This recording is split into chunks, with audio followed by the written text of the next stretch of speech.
నమస్తే అండి. నమస్తే అండి.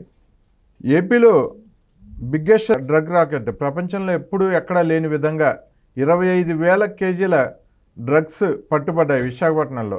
దాన్ని మాఫీ చేయడానికి రకరకాల ప్రయత్నాలు జరుగుతున్నాయి. ఎందుకంటే అందులో ఉన్నోళ్ళందరూ అనిల్ రెడ్డి, సునీల్ రెడ్డి, విజయసాయి రెడ్డి, సజ్జల భార్గవ్ రెడ్డి, ఆల్మోస్ట్ జగన్మోహన్ రెడ్డితో సహా అందరి పేర్లు ఇందులో వినిపిస్తున్నాయి. సో అందుకనే దాన్ని మాఫీ చేయాలని చెప్పి ప్రయత్నాలు భారీగా జరుగుతున్నాయి. అసలు ఈ డ్రగ్స్ దందా ఇంత భారీగా చేస్తున్న వైసీపీ పెద్దలు ఈ రాష్ట్రాన్ని ఏం చేయాలనుకుంటున్నారు? రాష్ట్రంలో ఎటువంటి పరిస్థితులు ఉత్పన్నం కాబోతున్నాయి? ఇదే ప్రభుత్వం ఇలాగే కంటిన్యూ అయితే ఎటువంటి పరిస్థితులు ఉత్పన్నం అవుతాయి అంటారు? డ్రగ్స్ అనేది ఇల్లీగల్ ఒకటి. అవును. అదేవిధంగా రాష్ట్రంలో డ్రగ్స్ ఒకటే కాదండి, గంజాయి, లిక్కర్, రెడ్ శాండిల్, ఈ విధంగా అనేక మాఫియాలు జరుగుతూ ఉన్నాయి. ఈరోజు డ్రగ్స్ అంటున్నారు. ఇంత పెద్ద డ్రగ్స్ అనేది 25,000 టన్నులు అంటే ఆషామాషి కాదు. లక్షల కోట్ల రూపాయల డ్రగ్స్ ఆంధ్ర రాష్ట్రంలోకి వచ్చాయంటే, అదేవిధంగా భారతదేశంలో అనేక పోర్ట్లుంటే ఒక్క వైజాగ్కే ప్రధానంగా ఎందుకు ఎంచుకున్నారు? ఇక్కడ పాలకులకి మద్దతు అక్కడ వాళ్ళకు ఉంటేనే కదా. అది బ్రెజిల్ దేశం నుంచి. బ్రెజిల్ దేశంలో ఎవరి వ్యాపారాలు ఉన్నాయి? ఈ జగన్మోహన్ రెడ్డి పార్టీకి సంబంధించిన కొంతమంది నాయకుల వ్యాపారాలు అక్కడ ఉండేది వాస్తవం. అక్కడ ఇండియా అంబాసిడర్ సురేష్ రెడ్డి అనే ఒక వ్యక్తితో ఎవరికి సత్సంబంధాలు ఉన్నాయో దేశం మొత్తం వీళ్ళు ముందే ప్లాన్డ్ గా సురేష్ కే రెడ్డి అనే అతన్ని అక్కడ నియమించుకోవడం జరిగింది. ఎవరు అక్కడ నుంచి ఇక్కడికి ఎలా వస్తూ ఉన్నాయి, ఇక్కడికి వచ్చిన తర్వాత ఎవరు చేస్తున్నారు, దీంట్లో ఎంతమంది బడా నేతల హస్తాలు ఉన్నాయి ఒక్కసారి ఆలోచించాలి ప్రజలందరూ. ఈ రోజు ఏదో డ్రగ్స్ అంటే దానికి మనకేం సంబంధం అంటున్నామో తెలియదేమో. రాష్ట్రంలో టీ షాపు దగ్గర నుంచి మొదలు పెడితే యూనివర్సిటీస్, కంపెనీస్ వరకు ఈ డ్రగ్ మాఫియా అనేది జరుగుతుంది. ఏ విధంగా చిన్న షాపులో కూడా దొరుకుతూ ఉందంటే వీళ్ళు ఏ లెవెల్లో డ్రగ్ మాఫియా అనేది ఆంధ్ర రాష్ట్రంలో చేస్తున్నారు. చూడండి, ఏంటంటే రాష్ట్రాన్ని మొత్తాన్ని సర్వనాశనం చేయడానికి వీళ్ళు పూనుకోవాలన్నారు వీళ్ళ స్వార్థం కోసం. కొకైన్ అనేది ఎంతో 10,000, నేను రీసెర్చ్ చేస్తే 10,000 ఎంతో ఉంటుందంట. ఒక పేదవాడు 10,000 పెట్టి దానికి ఒక్కసారి అడిక్ట్ అయితే, దానికి కొకైన్ అనే దానికి ఒక్కసారి అడిక్ట్ అయితే అది ఎట్టో తీసుకుంటారంటండి.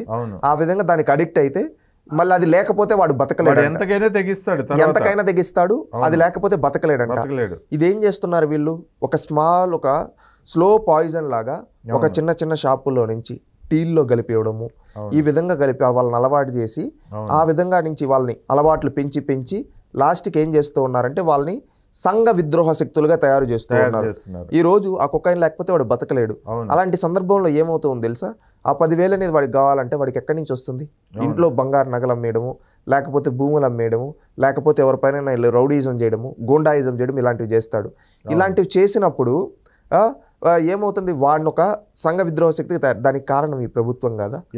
ఈ విధంగా ఎంతమంది జీవితాలు నాశనం చేస్తారు. ఈ రోజు చదువుకొని ఉద్యోగాలు చేయాల్సిన యువత చేతికి డ్రగ్స్ ఇచ్చి వాళ్ళ చేత స్మగ్లింగ్ చేపిస్తూ నాశనం చేస్తూ ఉన్నారు. రౌడీ షీటర్ల చేతికి కూడా ఈ డ్రగ్స్ చేరేస్తున్నారు. రౌడీ షీటర్లు అంటే వాళ్ళ తెగించే హత్యలు వాళ్ళొకటండి. సాధారణ 10వ తరగతి చదువుతున్న యువకులు, ఇంటర్మీడియట్, గ్రాడ్యుయేషన్లో, పోస్ట్ గ్రాడ్యుయేషన్ చేసే యువకుల్ని దీనికి అడిక్ట్ చేసి వాళ్ళ కుటుంబాల్లో ఏమంటే తల్లిదండ్రులు ఏమనుకుంటారు? మన పిల్లోని హాస్టల్లో పెడితే బాగా చదువుకుంటాడు, ఇంటి దగ్గర ఎందుకు, మనం హాస్టల్లో పెట్టి చదివిపిద్దాం, డబ్బులు ఎక్కువైనా అని చెప్పి పిల్లోని హాస్టల్లో పెట్టి చదివిపిస్తారు. అక్కడ ఏం చేస్తారు వీళ్ళు? హాస్టల్స్లో ఈ విధంగా చేసి పిల్లకాయల్ని, వాళ్ళ తల్లిదండ్రులు ఎక్కడో ఉంటారు, వీళ్ళు కొంతమందితో అక్కడ లోపాయకార ఒప్పందాలు చేసుకొని ఈ విధంగా పిల్లలకి ఇచ్చి వాళ్ళ జీవితాలని సర్వనాశనం చేస్తూ ఉన్నారు. ఒక్కసారి వాడు దానికి అడిక్ట్ అయితే ఇంట్లో కుటుంబ సభ్యులకి, బయట మిత్రులకి ఎవరికీ తేడా తెలియకుండా తయారవుతాడు. వాడు ఎవ్వరి మాట వెండు, ఏ అరాచకమైనా చేస్తాడు. ఆ విధంగా తయారు చేస్తూ ఉన్నారు యువతని. అంటే ఒకప్పుడు ప్రభుత్వాలు ఏం చేసేటువంటి యువతకు ఉపాధి చూపించేటివి. నువ్వు మంచి ఉద్యోగం చేసుకో, నీ తల్లిదండ్రులకు అండగా నిలబడు, నీ కుటుంబానికి అండగా నిలబడు, నువ్వు సంపాదించిన దాంట్లో సమాజానికి నీ వల్ల అయితే ఇవ్వు, లేదా నీ కుటుంబాన్ని బాగు చేసుకో అని చెప్పి వాళ్ళకు ఉపాధి చూపించేవాళ్ళు. ఇప్పుడు ఈ ప్రభుత్వం ఏం చేస్తుందంటే ఉపాధి చూపించలేక ఈ విధంగా విద్యార్థుల్ని, యువతని అంతా ఈ విధంగా దారి మళ్లించి హాస్టల్స్లో కోకైన్ ఇచ్చి, డ్రగ్స్ ఇచ్చి, గంజాయి ఇచ్చి వాళ్ళ చెప్పు చేతుల్లో పెట్టుకో వాళ్ళ జీవితాలని నాశనం చేస్తున్నారు. రాష్ట్రంలో ఉండే ప్రతి ఒక్క తల్లిదండ్రులు ఆలోచించాలి. మన బిడ్డల భవిష్యత్తు బాగుండాలంటే ఈ యువజన కొకైన్ పార్టీ పోవాలి, ఈ జగన్ మాదక ద్రవ్యరెడ్డి పోవాలి. లేకపోతే మన బిడ్డల భవిష్యత్తు మన చేతుల్లో ఉండదు. మనం ఎంతో కష్టపడతాం, వాళ్ళ భవిష్యత్తుని ప్రభుత్వం చిదివేస్తూ ఉంది. ఆలోచించాలి రాష్ట్ర ప్రజలందరూ. ఒక సాటి యువకుడుగా యువత అక్కడ బానిసలు అవుతూ ఉంటే బాధగా ఉందండి. ఎందుకంటే రేపటి తరానికి మనం ఒక భావితరాల భవిష్యత్తు కోసం మనం పనిచేయాలి, అవును. ఒక మంచి సమాజాన్ని నిర్మించాలి. కానీ ఈ ప్రభుత్వం ఏం చేస్తూ ఉందంటే అందరినీ నేరస్తులుగా చేసి చెడు అలవాట్లకి యువతని బానిసలుగా చేసి వాళ్ళ చెప్పు చేతుల్లో పెట్టుకొని వాళ్ళ స్వార్థాల కోసం యువత జీవితాలని బలి చేస్తూ ఉన్నారండి. అందుకని బాధగా ఉంది.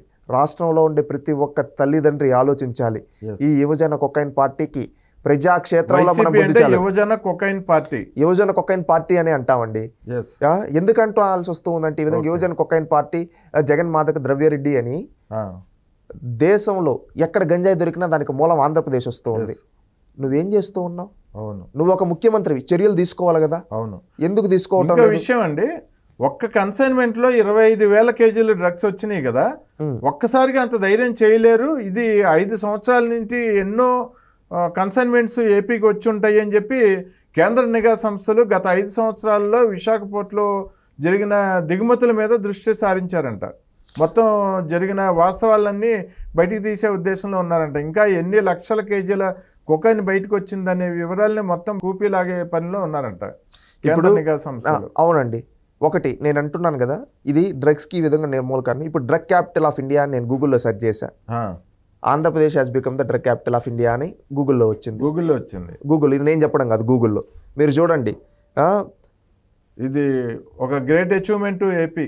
సిగ్గుచేటండి. అవును. ఒక ఆంధ్రుడిగా బాధపడుతున్నా. ఒకప్పుడు నా రాష్ట్రం ఏ విధంగా ఉండేది తెలుసా?